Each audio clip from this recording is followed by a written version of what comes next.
আসসালামু আলাইকুম গাইস, আজকে আপনাদের সামনে একটি ভিডিও নিয়ে আসছি আমি, যেই ভিডিওর মধ্যে থাকবে প্রথম প্রজন্ম থেকে পঞ্চম প্রজন্মের কম্পিউটারের বিস্তারিত। আজকের আধুনিক বুদ্ধিমান কম্পিউটার কিন্তু এমন ছিল না শুরুতে। চলুন দেখিনি কিভাবে কম্পিউটার পেরিয়ে আসছে প্রথম প্রজন্ম থেকে পঞ্চম প্রজন্ম পর্যন্ত। প্রথম প্রজন্মের কম্পিউটারগুলো সাধারণত ভ্যাকিউম টিউব দিয়ে তৈরি হতো, যেগুলো ছিল শুধু ধীর গতি সম্পন্ন এবং প্রচুর বিদ্যুৎ খরচ করত।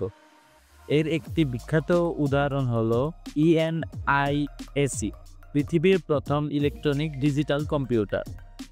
এর বৈশিষ্ট্যসমূহ ছিল ভ্যাকিউম টিউব দিয়ে তৈরি প্রযুক্তি এবং এটি ছিল বিশাল আকার, প্রচুর তাপ উৎপন্ন করত। প্রোগ্রামিংয়ের ভাষা মেশিন ল্যাঙ্গুয়েজ, শুধুমাত্র মেশিন ল্যাঙ্গুয়েজে এটা সাপোর্ট করত।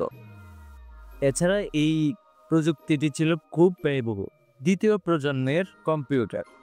প্রজন্মের কম্পিউটারগুলো ভ্যাকিউম টিউব পরিবর্তে ব্যবহার শুরু হয় ট্রানজিস্টরে, যা কম খরচে ও কম জায়গায় দ্রুত কাজ করতে পারত।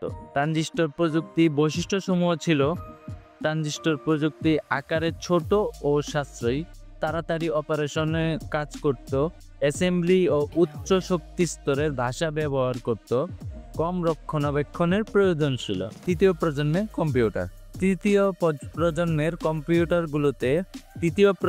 কম্পিউটারগুলোতে ইন্টিগ্রেটেড আইসি, যা একাধিক ট্রানজিস্টরকে একটি ছোট চিপে একত্রিত করে এতে কম্পিউটার বানানো হতো।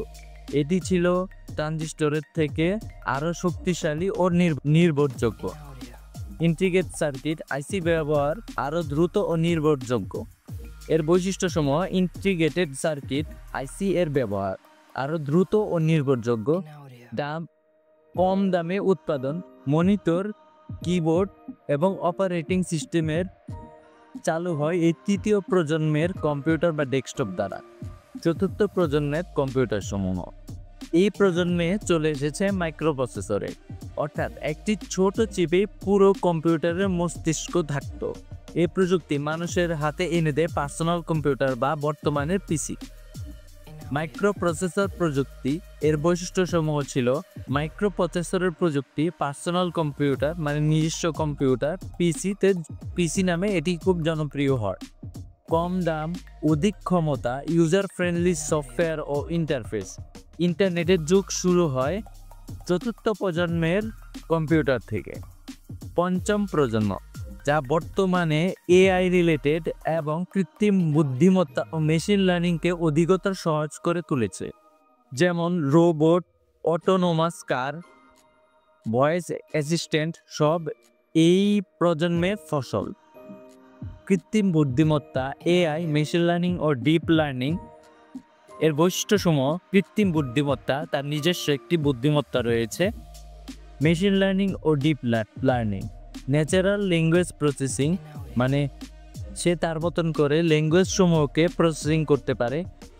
Autonomous system, super fast computation, মানে খুব তাড়াতাড়ি কম্পিউটার কাজ করতে পারে বা গাণিতিক হিসাব ব্যাখ্যা করতে পারে।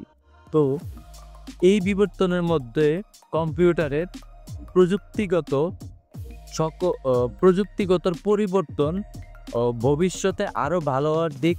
সুতরাং এই ভিডিওর মধ্যে আমরা জানতে পেরেছি কম্পিউটার প্রযুক্তি এই দ্রুত বিবর্তনকে আমাদের জীবন করে তুলেছে আরও সহজ ও গতিময়। ধন্যবাদ।